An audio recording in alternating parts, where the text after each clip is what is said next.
Eh bien, je vous souhaite la bienvenue. Bonjour à toutes et tous. Sur ce Satis et plus précisément dans cette Agora 2, qui cette année fait un peu un focus sur tous les sujets qui sont concernés par l'IA. Et cette conférence est intitulée l'IA dans les outils de post-production audio. Ça veut dire qu'on s'intéresse à ce sujet parce que finalement, en discutant avec les uns et avec les autres, on s'est aperçu que d'un côté, il y a des développeurs qui s'emparent des possibilités qu'offre l'IA pour proposer de nouveaux outils. Et puis, de l'autre, il y a des utilisateurs, des professionnels du son, qui peuvent être des monteurs son, qui peuvent être des sound designers, des mixeurs, etc., mais qui n'ont pas d'abord forcément le temps d'essayer de suivre tout ce qui se fait et qui n'ont pas forcément le temps, et le loisir de le faire.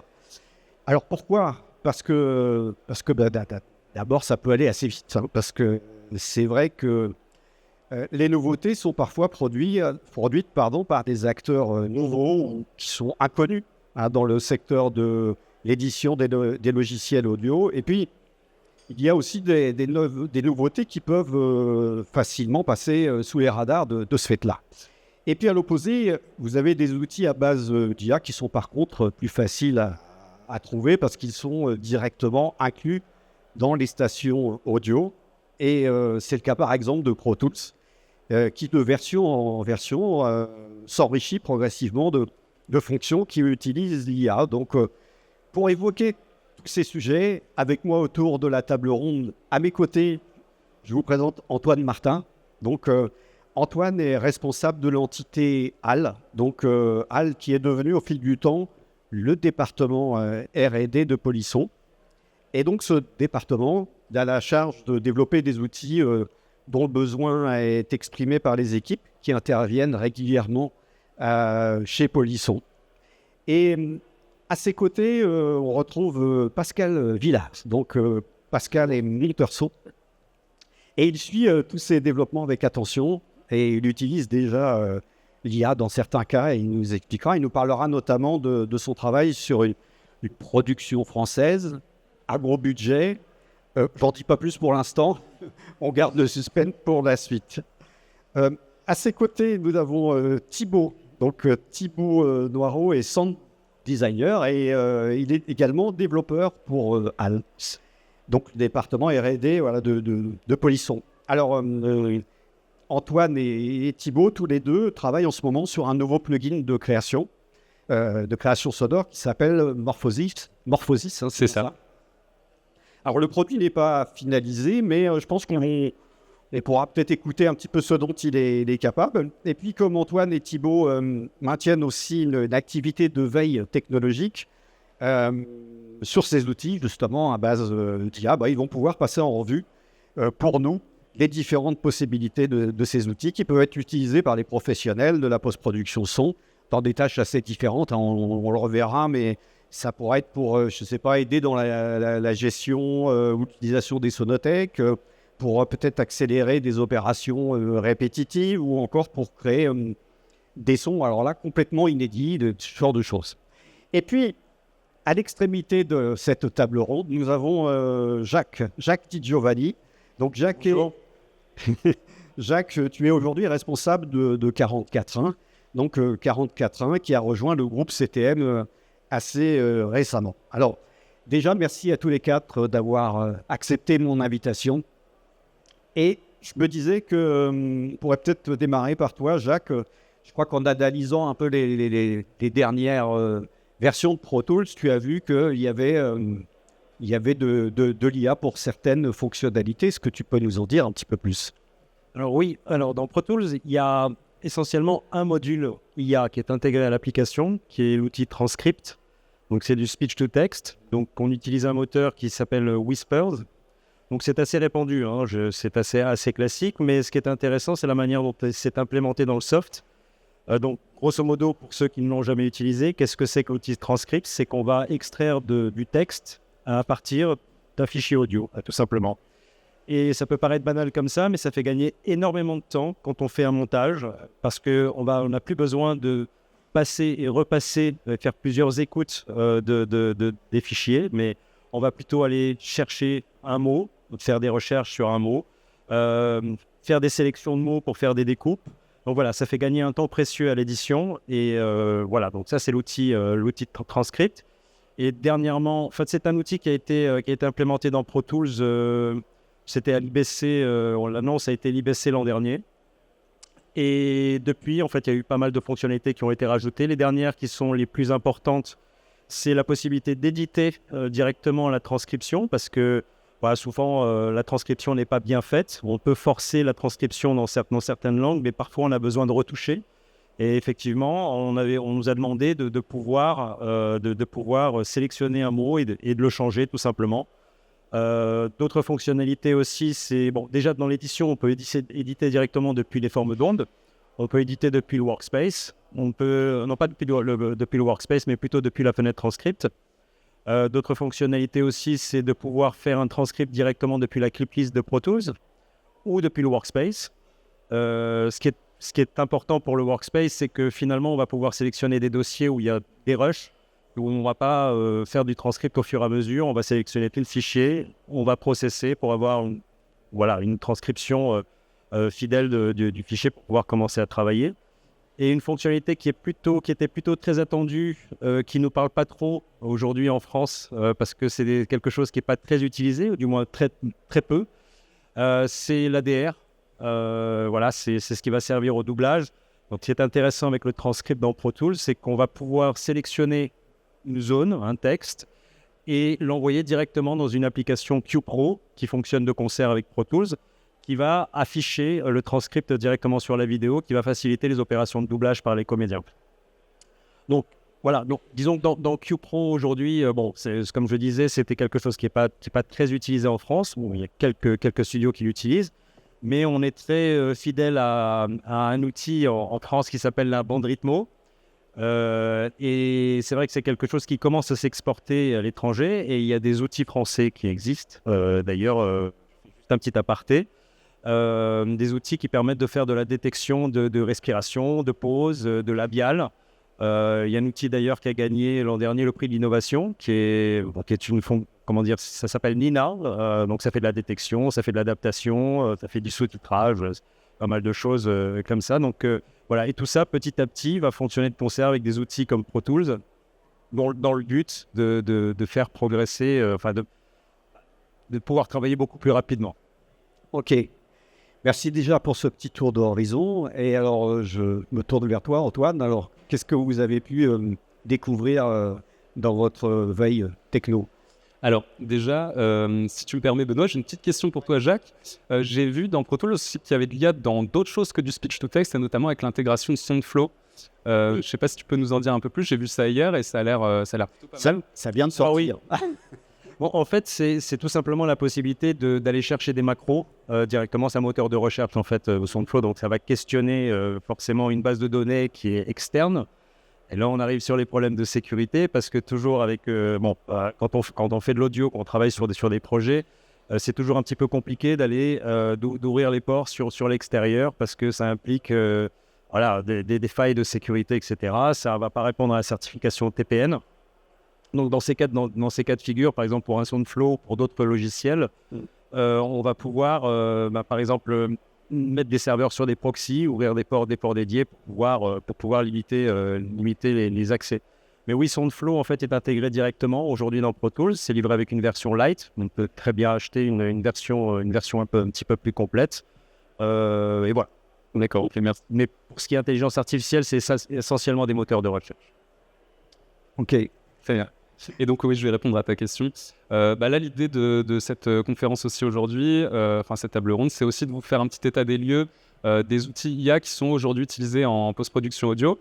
Et donc, pour en parler, du coup, il y a Thibaut qui travaille en développement de logiciels avec moi, donc chez Polisson, et avec notre marque qui s'appelle HAL, et où on développe des plugins audio et aussi des banques de sons. Et puis, ça va être assez chouette d'avoir Pascal Villard avec nous, qui est monteur son, et qui pourra intervenir aussi pour nous expliquer comment tu utilises ou pas les outils dont on va parler là. Donc l'idée, il y a pas mal d'exemples, parce qu'aujourd'hui, vous le savez sans doute, mais l'IA est un petit peu omniprésente, parfois même dans des outils où c'est pas vraiment qu'il y a de l'IA derrière. Donc on a décidé de faire 4 catégorisations de cas d'usage de l'IA. Donc l'IA pour automatiser des tâches, l'IA analytique pour analyser, comprendre un son, le décomposer, le recomposer, les IA génératives, tout le monde parle via ChatGPT, Suno, etc. Enfin les générations d'images et de sons via des prompts, et enfin les IA transformatives, dont on est en train de développer un outil basé sur ce genre de techno dont on vous parlera à la fin, et on utilisera quelques exemples audio. Bref, du coup je vais passer la parole à Thibaut pour nous parler un peu des IA qui permettent d'automatiser des tâches dans la post-production audio. C'est ça, donc une des premières catégories qu'on avait décidé d'évoquer avec Antoine, c'est ces IA qui permettent d'automatiser des tâches. Donc on a parlé de Soundflow avec justement l'appel de macros à partir justement d'une sorte de chat pour pouvoir justement discuter avec une IA et faciliter les workflows. Il y avait aussi un autre outil qu'on avait découvert qui s'appelle Forte. Alors Forte, c'est plus sur un workflow musical, on va dire, même si ça pourrait être utilisé dans d'autres cas.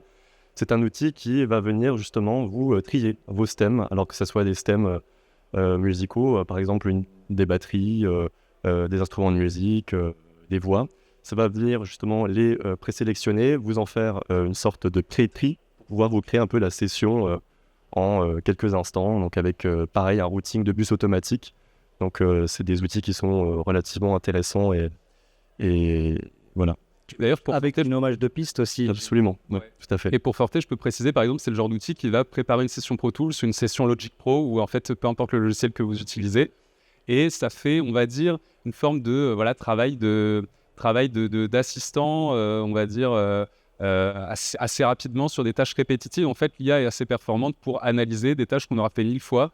Et ben, en fait, on peut justement apprendre l'IA à refaire ces tâches à l'infini.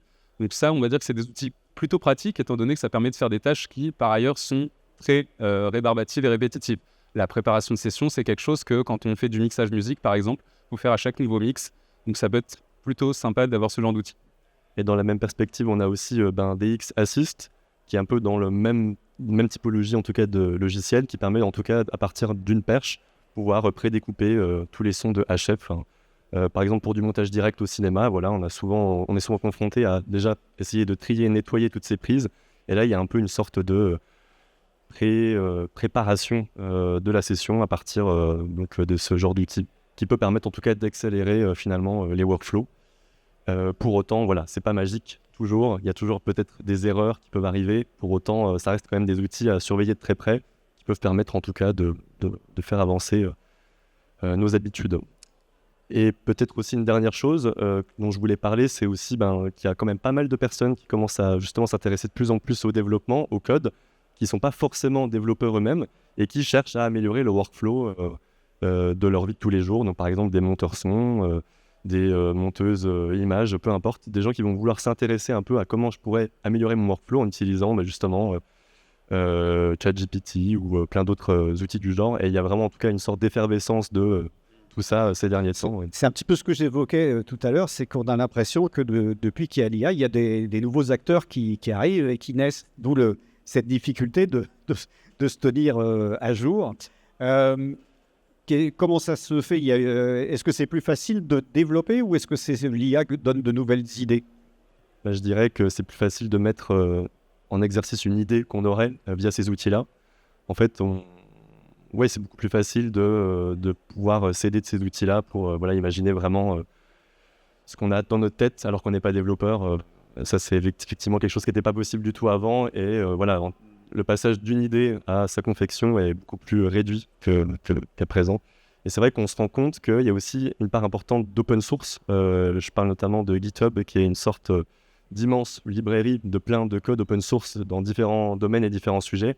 Et en fait, j'ai l'impression qu'il y a un peu une explosion aussi dans ce domaine-là, dans ces sites internet-là, de contenu autour de développement, d'idées que des gens laissent et ouvrent en fait au monde et qui donnent des clés un peu pour... D'accord. Donc, et après, une fois qu'on a l'idée, je dirais les outils de programmation, ça reste des outils classiques où il y a plus de facilité aussi? Moi, j'ai un cas d'usage très pratique. C'est à partir du moment où vous faites une tâche 1000 fois dans la journée et que cette tâche est quasiment la même à chaque fois, vous pouvez imaginer très facilement automatiser ça en 30 secondes. J'ai eu le cas d'usage l'autre jour j'avais mis le fichier audio et il fallait que c'était que de la parole, mais il y avait quelques secondes de silence avant, quelques secondes de silence à la fin de chaque phrase sur tous mes fichiers audio. Il fallait que je trime ces silences. J'ai évidemment commencé à le faire à la main. Et en fait, je me suis dit, mais ça, je demande à ChatGPT. J'ai eu un script Python que j'ai pu du coup exécuter, qui m'a traité les milliers de fichiers. Ça m'a pris vraiment 30 secondes, alors que je ne maîtrise pas spécialement le Python. Mais si jamais vous ne maîtrisez pas un langage ou la manière d'exécuter un script Python, vous demandez un petit tuto vite fait aussi à ChatGPT ou autre. Et en fait, vraiment, en quelques secondes, vous pouvez faire une tâche de ce type-là, on va dire. Voilà, en tout cas, pour des opérations simples, ça marche très bien. Et voilà. Ok. Jacques, tu souhaitais intervenir? Oui, juste une question, parce que quand on est développeur, j'imagine qu'on pense forcément aux aspects sécuritaires, on les mentionnait tout à l'heure.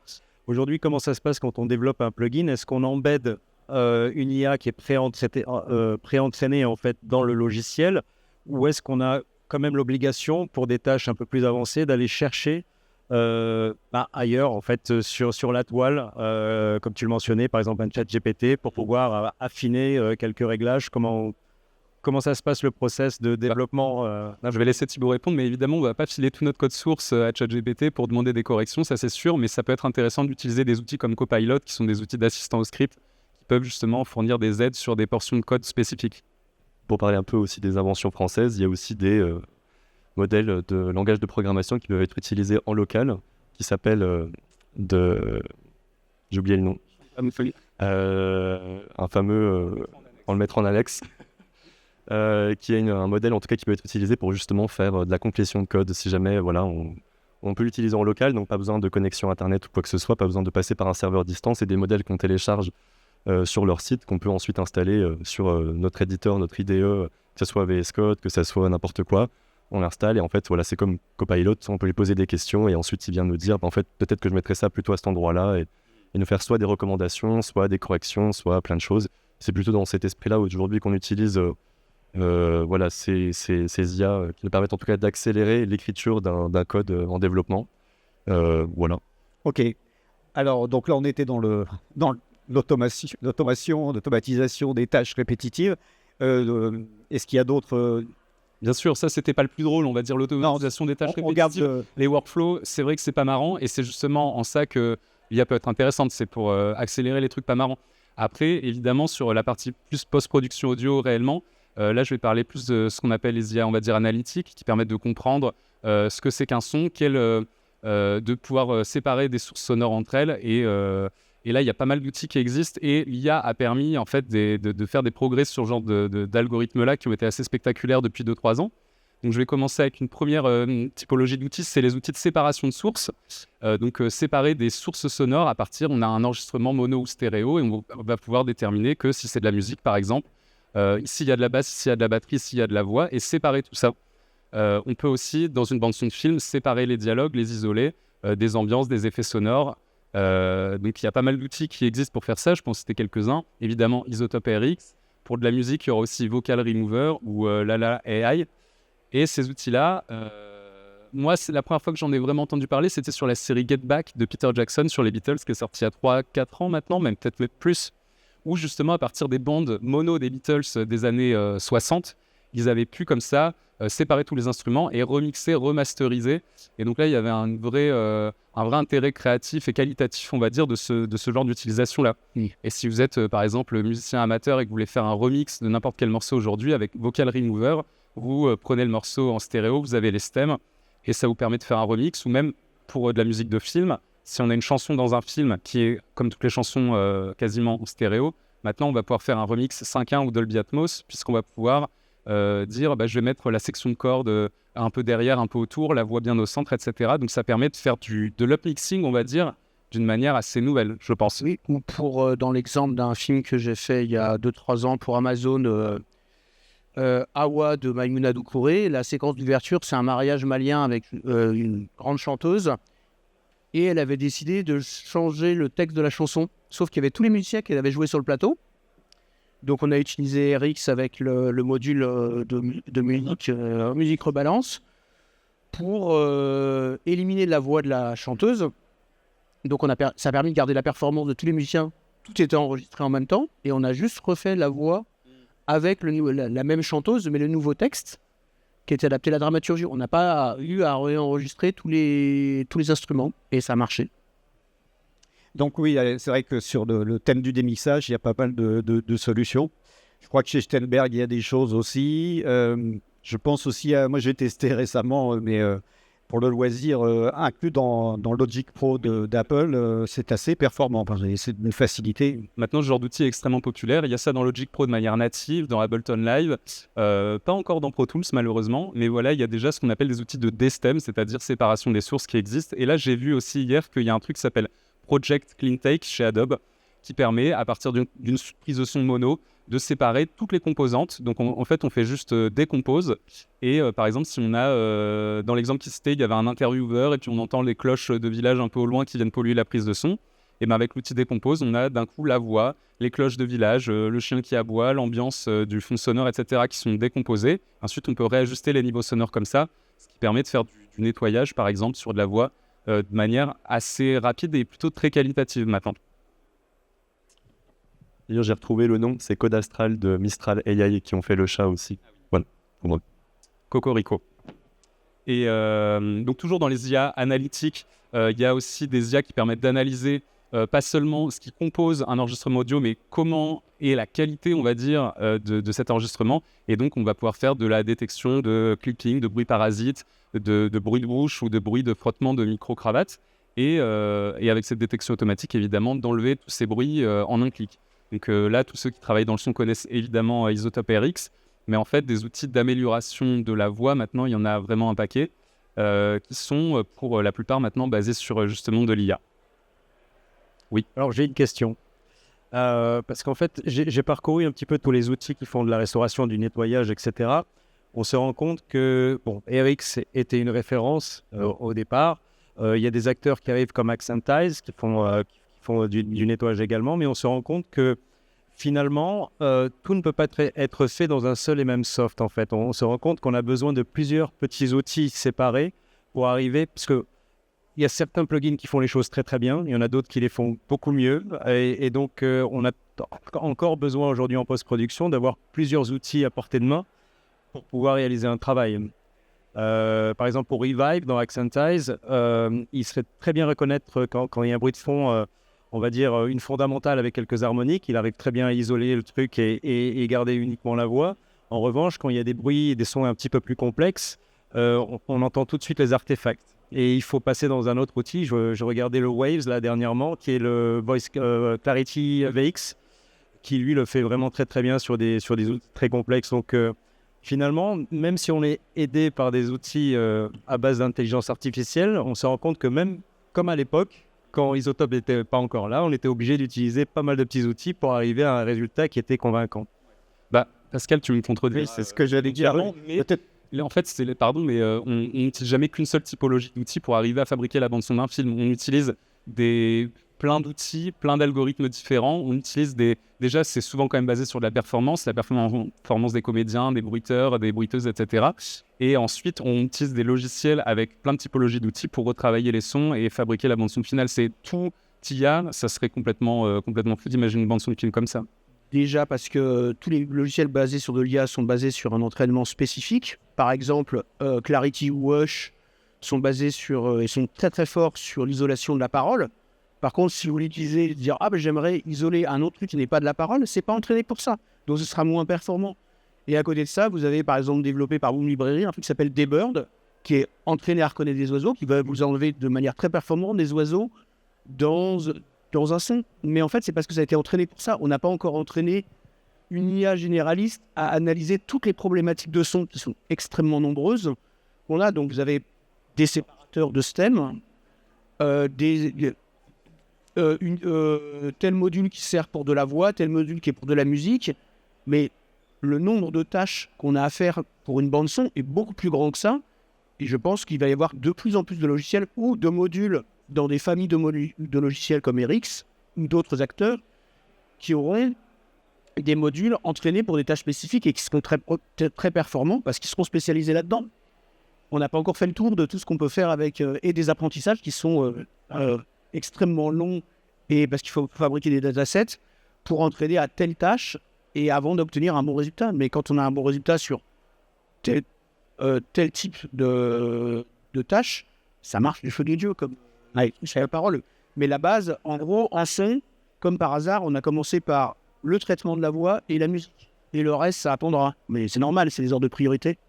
Et alors justement, Pascal, quel conseil tu donnerais pour se tenir un peu au courant de toute cette actualité de façon à, je dirais, à maintenir une trousse à outils performante et actualisée, quoi. Moi, je demande à mes camarades et à Antoine et à Thibaut, parce qu'on se voit assez souvent, mais aussi, parce qu'il y a des trucs qui sortent tous les 15 jours, quasiment. Donc, et il y a des trucs qui sont expérimentaux, il y a des trucs qui sont des logiciels, et d'autres qui sont des services en ligne. Ouais, et il y a beaucoup de projets open source aussi qui sont totalement nouveaux, que personne connaît et qui font des choses merveilleuses, quoi. Notamment, j'ai trouvé un outil qui permet de faire du biodenoising, donc toutes les vocalisations animales peuvent être dénoisées, quoi. Donc un peu un Hushmix ou un Clarity VX, mais pour les sons d'animaux, quoi. Et il y a plein de petites choses comme ça qui existent, qui sont travaillées par plein de gens à travers le monde, à travers le globe, et qui font des sujets de recherche qui donnent des résultats vraiment hyper intéressants, quoi. Donc en fait, Mais de la veille, quoi. après, pour la question de la veille technologique, en vrai, il faut savoir que dans les workflows cinéma, post-prod audio et tout, il y a quand même une sacrée inertie. On va pas utiliser forcément tous les outils comme ça qui sortent d'un coup et mettre à jour en permanence sa boîte à outils, aussi pour des questions de stabilité, pour des questions de sécurité, pour des questions de... Il faut que quand on fabrique un film en 2025, on puisse réouvrir la session dans 2 ans, etc. Donc on se précipite pas, je dirais, dans post-prod ciné sur tous les outils comme ça tout le temps.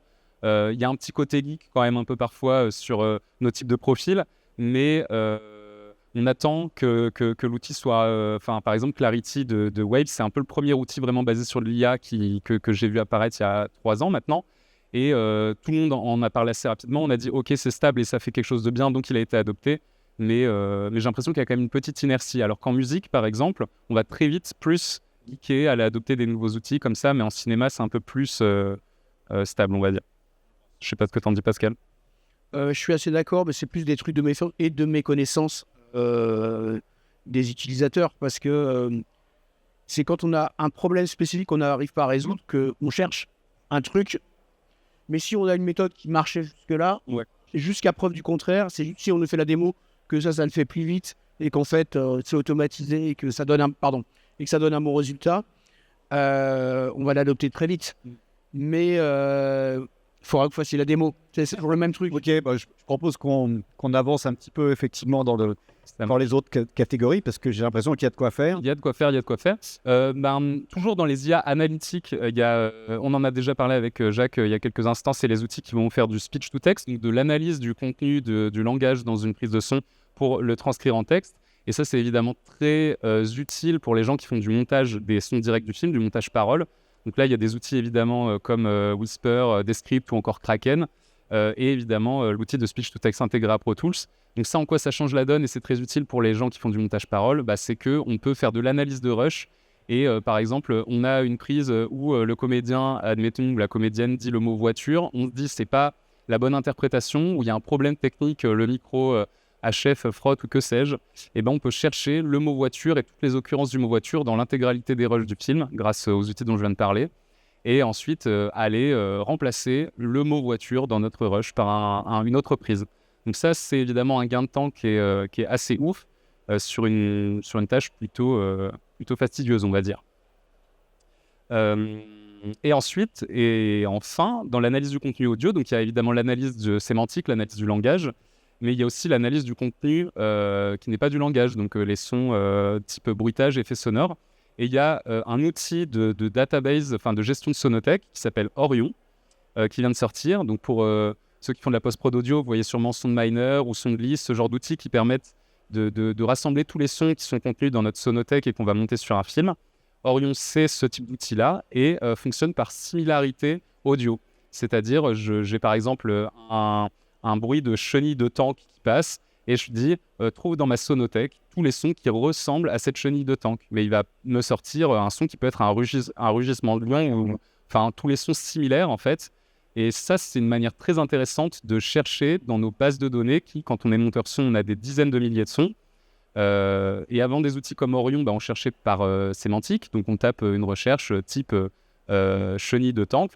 Et on a toutes les occurrences des sons avec chenille de tank qui apparaissent. Mais là, maintenant, c'est une nouvelle manière de chercher des sons qui est basée un peu sur la sérendipité aussi et le hasard, on va dire, mais qui peuvent donner des résultats plutôt intéressants. C'est ça, par la couleur, par le timbre aussi, plutôt par ces choses-là. Alors, comment ça fonctionne? Ça va analyser la forme d'onde ou quelque chose comme ça, retrouver des similarités? C'est ça, je pense, oui. Ouais, ça va plutôt décomposer, je pense, le signal de départ et puis faire une sorte de carte d'identité du son pour pouvoir essayer de le faire mapper sur une sorte d'axe, je sais pas, XY, et essayer de voir quelles sont les similitudes entre les sons et pouvoir les trier d'une autre manière que par la sémantique. En tout cas, c'est intéressant. C'est ce genre d'outils qu'on attendait depuis longtemps, en tout cas en tant que sound designer, et qui sont enfin là, quoi. Donc c'est super chouette de les avoir.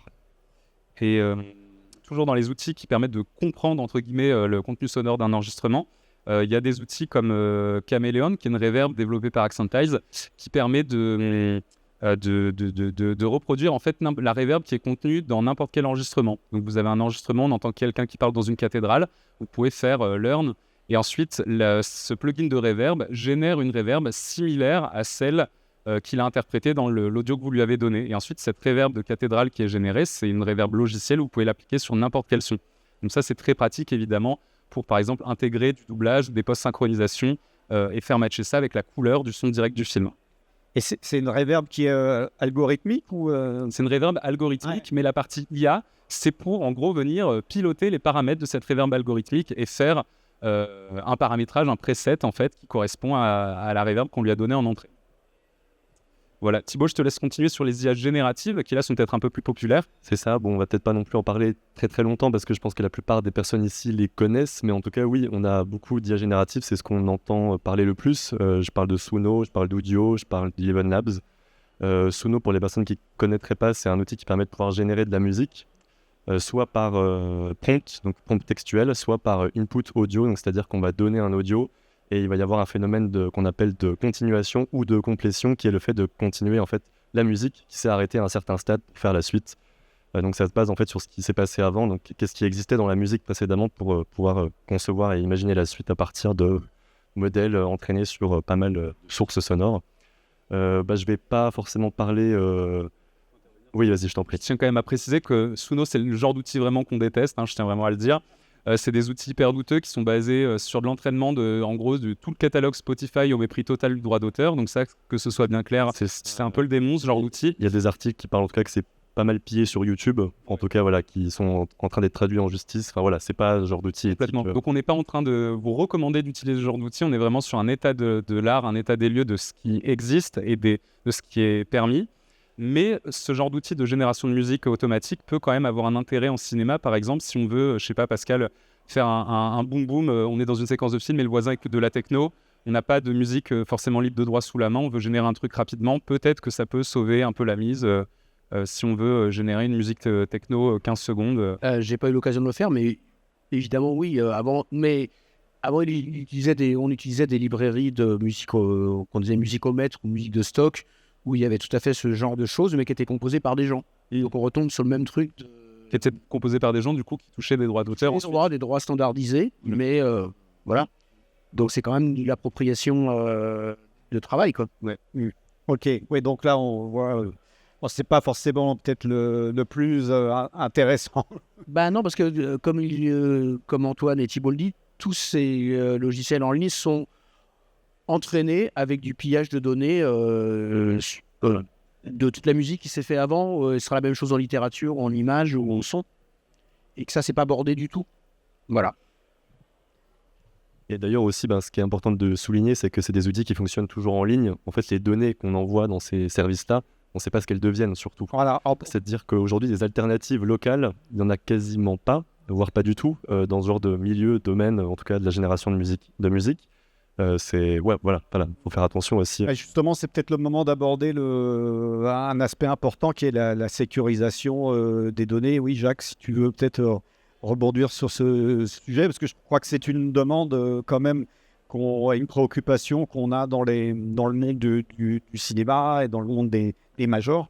Alors oui, absolument. Et j'ai fait quelques recherches justement avant de venir, et je me rends compte qu'en fait, c'est pas très bien documenté sur le site des éditeurs. En réalité, on ne sait pas si vraiment ça va questionner à l'extérieur, etc. Mais en tout cas, ce que je peux te dire, c'est qu'aujourd'hui, en tout cas dans la post-prod, l'IA générative est très peu utilisé ou pas du tout utilisé, pour des raisons évidentes, hein, celles des raisons de sécurité. Après, la majeure partie des outils qu'on va trouver en production, en post-production, ce sont des outils qui vont intégrer des IA. Donc, en fait, toute l'intelligence reste dans le soft. C'est le cas de Pro Tools, c'est le cas de Krotos, c'est le cas de pas mal d'outils aujourd'hui qui sont utilisés en prod. Et je pense que justement, les professionnels font cette démarche d'utiliser vraiment un logiciel qui est sécure, parce que de toute façon, ils sont garants de la sécurité du contenu qu'ils travaillent. Et ils doivent se conformer aussi à une certification qui est la certification TPN, qui est demandée par les grandes majors du métier. Alors, je vais avoir un son de cloche un peu différent là-dessus, c'est-à-dire que l'IA est utilisée beaucoup de manière temporaire pour maqueter des choses. En gros, et là, il y a le problème du fait qu'il y a des logiciels en ligne qui sont utilisés en montage et qui ne sont donc pas sécurisés. Par contre, je confirme, en production, comme c'est pas bordé juridiquement, ça nous est interdit. C'est par exemple d'utiliser une voix qui serait générée pour des problèmes juridiques. Et je me le suis fait encore confirmer sur le film sur lequel je travaille. Que ce serait, si on utilisait de l'IA, c'était pas du tout validé par la production pour des raisons juridiques de vente à l'étranger et de respect des droits d'auteur. Donc ça nous est interdit au final, en tout cas, d'utiliser des trucs qui seront en ligne pour cloner des voix de comédiens ou des choses comme ça, parce que c'est pas bordé juridiquement, tout bêtement. Pour tout ce qui est outils, en tout cas, qui va faciliter le travail, qui va venir assister les Ah non, mais ça, utilisateurs. et en plus, là, les outils qu'on utilise, donc moi, j'utilise en bêta-test le plug dont vont parler Thibaut et Antoine. C'est pas en ligne. C'est un truc, c'est entraîné localement et c'est entraîné avec des datasets qu'on a fabriqués ensemble. J'ai proposé des sondes pour entraîner sur des tâches spécifiques pour faire du morphing et des choses comme ça. C'est un truc qu'on maîtrise et qui n'est pas dans la nature. Et puis il y a par n'importe qui. C'est un usage local, différemment. C'est très différent. Je vais continuer un peu sur les outils génératifs pour Voilà. une petite passe rapide. J'avais parlé aussi d'Eleven Labs. Donc Eleven Labs, ça permet de pouvoir justement faire du clonage de voix, donc ce qu'on évoquait aussi, et de la génération de son. Ce qui vient à m'amener à un autre outil au-delà d'Eleven Labs qui s'appelle MM Audio, qui est un outil open source qui a été... c'est un projet de recherche de Sony en fait. Et ce projet de recherche, il avait pour objectif de réussir à générer des bruitages, enfin du son en tout cas à l'image, synchrone. Donc c'est un outil qu'on peut trouver en tout cas en open source et qui synchronise du son qu'il génère lui-même à l'image.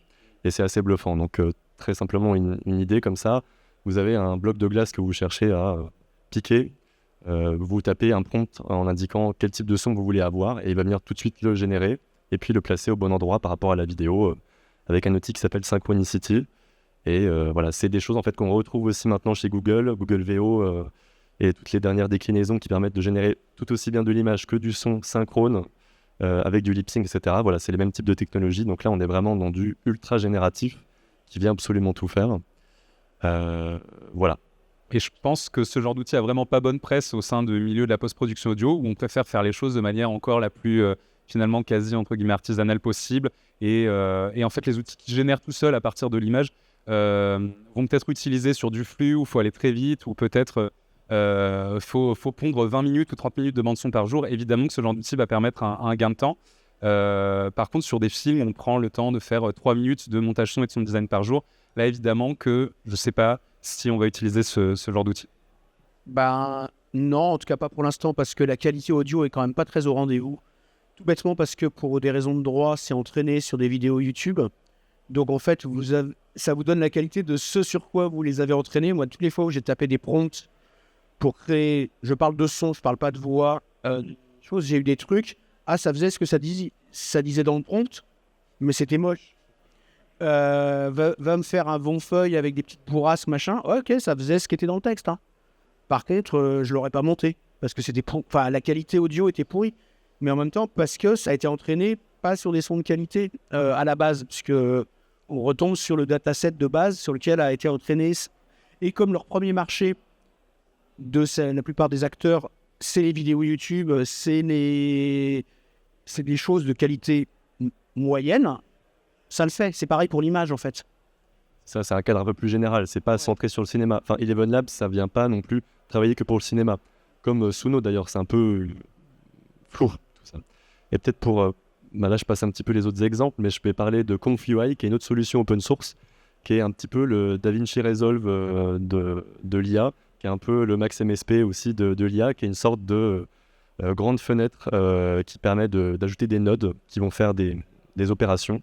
Et par exemple, vous pouvez aussi bien générer des images que du son, que de faire de la création, du DJing. C'est hyper vaste et c'est une plateforme qui est open source, que plein de gens alimentent avec plein de programmes et qui est pour moi peut-être l'avenir de ce qui arrivera un jour. C'est on aura une sorte de boîte dans laquelle il y aura toutes les fonctionnalités possibles de création avec de l'IA, que ce soit du son, de l'image, de la génération de vidéos. Enfin voilà, ce sera un petit peu... voilà. Et c'est open source, donc tout le monde et n'importe qui peut s'en servir, peut faire de la veille technologique dessus, faire de la recherche, etc. Et il y a un côté assez intéressant avec une communauté très active, donc Conf.ui. Voilà, dont je voulais parler aussi. Et encore dans l'IA générative, je pense qu'il faut quand même parler de la synthèse vocale, même si on l'a déjà abordé pas mal de fois. Synthèse vocale, c'est ce qu'on appelle le text-to-speech, par exemple.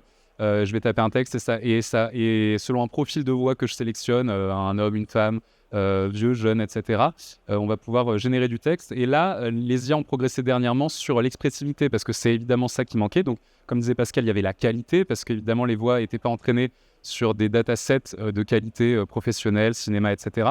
Maintenant, la qualité, c'est vrai que c'est beaucoup amélioré ces derniers temps, et on a rajouté à ça déjà les fonctions multilingues. Maintenant, on peut parler à peu près n'importe quelle langue, on peut changer l'accent. Est-ce que je parle un américain du Texas ou de New York? Et aussi, ce que j'appelle l'expressivité, c'est un peu l'émotion. Par exemple, si on utilise un outil comme Artlist, dans sa fonctionnalité de text-to-speech, il y a un petit menu qui permet de sélectionner neutre, joyeux, triste, en colère, etc. Et donc, on commence tout doucement à s'approcher de quelque chose qui a un peu trait au jeu, quasiment, des comédiens. Alors évidemment, on est très très loin encore de pouvoir diriger une IA comme on dirigerait un comédien. Mais en tout cas, c'est vers ça que tendent les outils de text-to-speech aujourd'hui. Oui, parce que pour l'instant, moi, les text-to-speech, je l'avais surtout utilisé pour faire des voix robotiques ou d'IA ou d'interface. Parce que le côté un peu linéaire, et pour le film précédent que j'avais fait, où j'avais une voix d'interface à faire, que les voix que me proposait Livenlab étaient pourries, j'ai tapé le prompt. Mais là, comme par hasard, comme c'est un logiciel anglo-saxon, je disais voix féminine, machin en français, ça me sortait des exemples de voix en canadien ou en belge. Il a fallu que je retape, que ce soit en français de France. Mais j'ai généré la voix comme ça, mais en tapant moi-même le prompt pour créer le modèle jusqu'à ce que ça me satisfasse. Voilà, mais c'était pour une voix très robotique. Très stylisée, finalement. C'était volontairement, c'est une voix dans un laboratoire secret qui était censé être très robotique, et c'était ça qui était demandé. Donc pour ça, autant demander à un robot de le faire. Ouais, des outils comme Voice Designer, par exemple, qui sont inclus dans le logiciel Sonly dont j'ai parlé tout à l'heure, sont intéressants pour faire une annonce dans un hall de gare ou générer comme ça une voix de fond avec un switch entre guillemets un petit peu plus de la qualité qui va être noyée dans une reverb. Peut-être que ça peut sauver des coûts aussi. Non, pour des annonces de... Je connais plein de collègues qui utilisent justement le truc de Sonly pour fabriquer des annonces de gare, de métro, d'aéroport, des trucs au loin qui sont dans la reverb. C'est nickel. Donc on continue dans la... Et oui, il y a un dernier usage de l'IA, c'est les IA transformatives, nous qui nous intéressent beaucoup plus avec Thibaut, parce que la génération à partir d'un prompt ou à partir d'une image, c'est pas très intéressant pour les usages cinéma qu'on vise. Et les IA transformatives, c'est qu'ils vont partir d'un son pour en modifier une partie ou le tout. Et donc là, on va vous parler d'un outil qu'on est en train de développer en ce moment, qui est un plugin audio, qui s'appelle Morphosis et qui devrait sortir début 2026 et qui permet de capturer le timbre de n'importe quel son et de l'appliquer sur n'importe quel autre son. Des Morphosis comme la métamorphose et ce genre d'outil peut par exemple permettre il y a toute une banque de modèles audio, donc des voix, des instruments de musique, des effets sonores, des bruitages, des choses comme ça. Et vous pouvez prendre n'importe quel son dans votre session Pro Tools et dire je lui applique le timbre de telle ou telle voix, tel ou tel instrument, tel ou tel son d'animal, etc. Donc ça permet de faire, on va dire, des combinaisons comme ça un peu folles. On peut évidemment transformer une voix d'homme en voix de femme, mais on peut transformer un son d'oiseau en voix, on peut transformer une voix en clarinette, une clarinette en son d'oiseau, etc. et faire un peu toutes les combinaisons comme ça. Donc on trouve ça plutôt très créatif comme manière de concevoir un outil basé sur l'IA. Et évidemment, on a fait attention à utiliser que des jeux de données qu'on avait produits nous-mêmes. L'avantage de ça, c'est que du coup, la qualité, on la contrôle. On ne va pas piocher et piller YouTube pour entraîner ce qu'on appelle les modèles en fait, d'IA. et ça fonctionne localement, c'est-à-dire qu'une fois que vous avez téléchargé le plugin, vous n'êtes pas besoin d'être connecté à Internet pour l'utiliser, vos données ne sont pas envoyées sur des serveurs, vous en gardez évidemment l'entière propriété, personne n'écoute ce que vous faites, etc. Et surtout que l'AI Act vient aussi de dire qu'à partir de l'année prochaine, il faudra rendre compte des données d'utilisation qui ont servi à faire les empreintes, les modèles. Donc effectivement, voilà, ce sera demandé de fait. Donc on a bien fait de papiller Spotify pour faire ça, je pense. Et du coup, on va écouter plusieurs exemples de ce qui est possible de faire avec ce plugin Morphosis. Et 2-3 exemples d'abord de transformation musicale, et ensuite des exemples plutôt orientés cinéma, orientés effets sonores, des exemples que Pascal a fait sur un film dont il parlera juste après. Mais déjà, Thibaut, je te laisse présenter quelques exemples de transformation musicale. Voilà, alors je vais vous faire écouter des extraits musicaux que j'ai transformés. Alors, je suis musicien aussi, je fais de la clarinette. Et là, je vais vous faire écouter une trompette. C'est parti.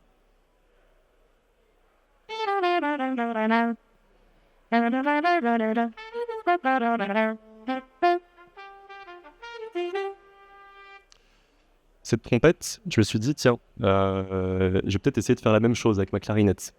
Des fois, j'ai un peu la flemme de la monter, j'ai un peu la flemme de la nettoyer. Donc, je me dis, si je faisais une empreinte des enregistrements de clarinette que j'ai déjà fait, et essayer de transformer ce morceau de trompette avec Morphosis pour voir ce que ça donne. Donc, c'est un son de clarinette basse. Donc voilà, ça c'est la trompette passée dans l'empreinte de clarinette basse.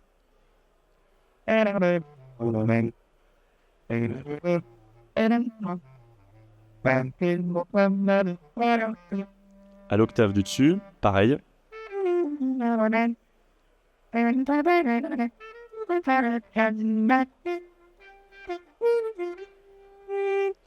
Et là, donc, si je vous fais écouter avant, la trompette seule.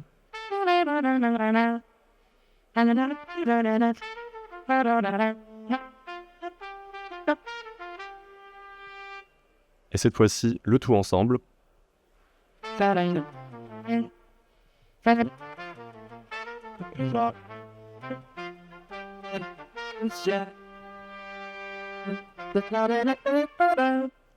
Voilà un autre exemple, par exemple, avec une batterie.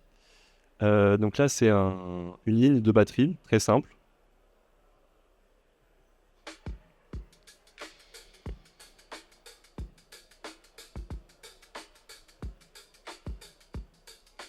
On a fait des empreintes de son corporel.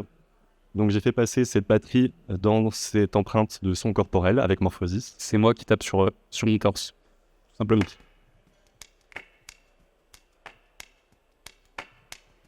Donc l'avantage principal de tout ça, c'est que c'est toujours synchrone avec le son de départ. Avec une grille musicienne, donc là c'est une empreinte d'un oiseau.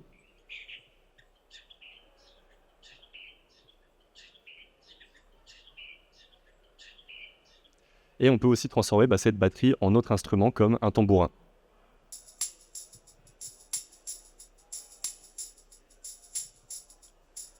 Et si je fais écouter le avant et le après,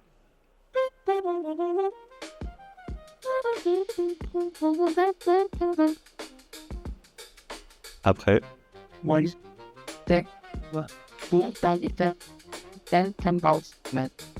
avec le tambourin qui se rajoute.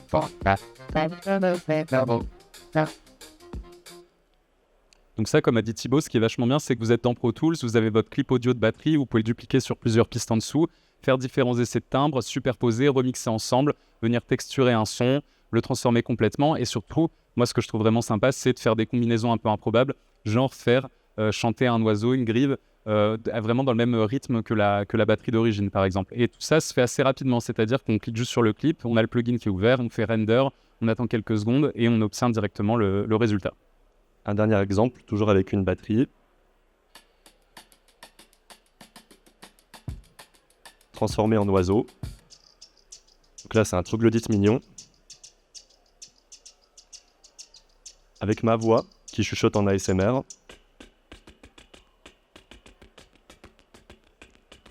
Donc avant, on avait ça. Et après,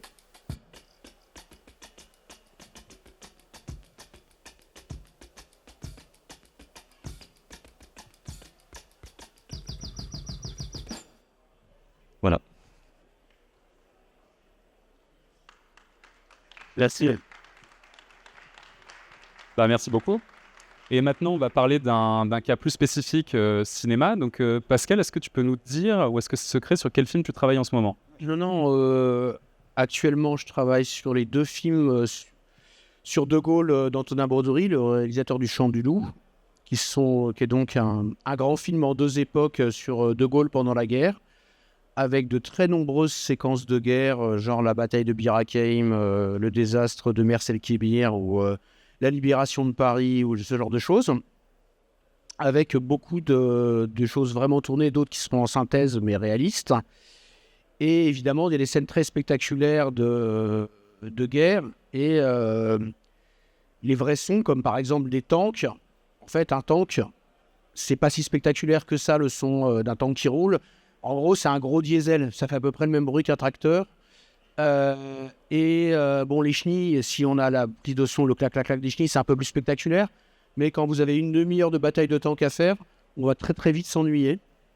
Et lui veut évidemment que ce soit spectaculaire. Donc, j'ai utilisé les logiciels pour faire des morphings, pour appliquer d'autres textures, mais en suivant parfaitement l'enveloppe du son original, sur des sons de tank ou d'autres sons, pour créer des sons plus impressionnants, comme par exemple ouais.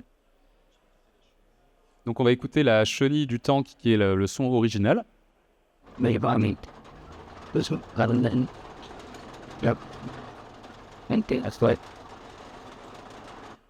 Ok, ensuite, ça a été passé dans le plugin Morphosis avec un modèle de didgeridoo. Didgeridoo d'animal, il y a la double couche. Ah oui, évidemment, on peut faire des combinaisons de modèles. C'est-à-dire que là, en l'occurrence, il y a un modèle de didgeridoo, un modèle d'animal, et on voit ce qui se passe entre les deux, à partir de la chenille du tank qu'on vient d'écouter là.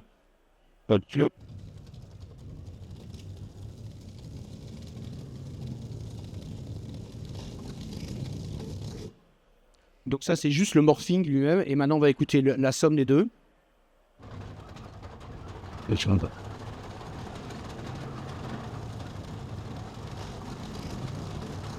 Donc un son qui est beaucoup plus plein et impressionnant. Ça ajoute du grave et une sorte de grognement, quoi, en dessous. Et de grognement, il y avait une volonté que ce soit beaucoup plus animal. En gros, comme Antonin le dit très simplement, le tank, c'est une bête de guerre. Bah, j'en ai fait une bête, quoi. Voilà. Bon, c'est très basique, hein. Là, c'est Alors là, on a évidemment beaucoup d'explosions. Et là, il y a, par exemple, dans la bataille de Fezzan, il y a l'attaque d'un camp italien avec des avions qui bombardent, et il y a une grosse citerne de tanks qui explose. Alors, attends, ça, c'est juste l'élément de souffle. Donc, voilà, ça, c'est la source d'un élément de souffle qu'il y a dans le... Ouais. Et ensuite, c'est le même souffle passé dans Morphosis avec un modèle de lion. C'est ça? Ouais. C'est un lion? Ok.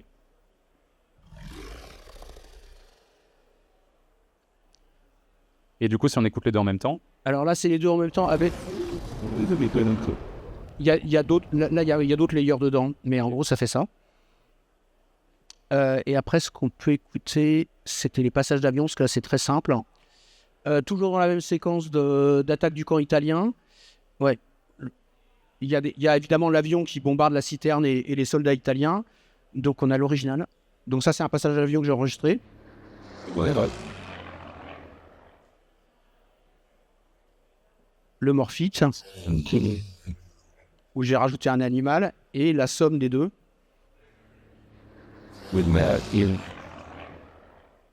Donc, même idée, donner un son plus impressionnant à tous ces éléments, sans qu'on s'en aperçoive, évidemment, parce qu'on n'est pas dans un Marvel, c'est pas un film de fantasy. Quand vous regardez le film, ça vous paraît des sons normaux, sauf qu'ils sont fabriqués pour être plus variés et créer un effet très organique et très dramatique que souhaite le réalisateur. Et pour ça, en gros, c'est un outil dont je rêvais depuis longtemps. Il a l'avantage de faire des morphings comme ça, c'est que ça suit parfaitement le son. Avant, si on voulait, par exemple, faire le même truc que le tank, on superposait un son de lion au tank. On espérait que ça se démasque pas trop et que ça fasse à peu près la blague. Et ça ramenait un côté animal au tank. Maintenant, c'est parfaitement morphé. Et on peut rajouter plusieurs layers parfaitement, et c'est vraiment et ça se fait très vite. Plus on a de modèles, plus on peut faire des choses créatives, et c'est vraiment super. Ouais. Bah, ce qui est intéressant avec ce genre d'outil, c'est que ça permet de faire des choses en fait qu'on ne pouvait pas faire avant. Non. C'est-à-dire que tu pouvais effectivement superposer un lion, mais tu ne pouvais pas imaginer mélanger un lion, un didgeridoo et un avion ensemble et voir ce qui se passe un peu entre les deux et naviguer comme ça. Ouais, et puis maintenant dans la prochaine version, je pourrais même choisir des pourcentages jusqu'à ce que je ne peux pas encore faire, de comment ça morphe et tout ça. Donc j'aurai vraiment la main pour affiner le truc. Et ça va être Ce sera possible. super. Bah, vous me l'avez promis. Juste à ce stade, c'est quoi le cheminement intellectuel finalement qui va te pousser à dire tiens, le didgeridoo, c'est ce qu'il me faut Mais non, mais parce qu'en fait, comme je vous l'ai dit, avant on le faisait autrement. Par exemple, j'avais fait des camions pour l'Argo Winch où il y avait une poursuite en camion. Le camion n'était pas assez impressionnant. J'avais juste calé sur la fréquence du moteur un ours ralenti qui me rajoutait des basses, qui me donnait un côté grognant et c'était plus impressionnant. Et c'est un truc que tous les sound designers américains font depuis les années 60. Sauf que ça restait des sons superposés. Et c'était pas, le son était intégré dans le son lui-même. Là, ça nous apporte une souplesse.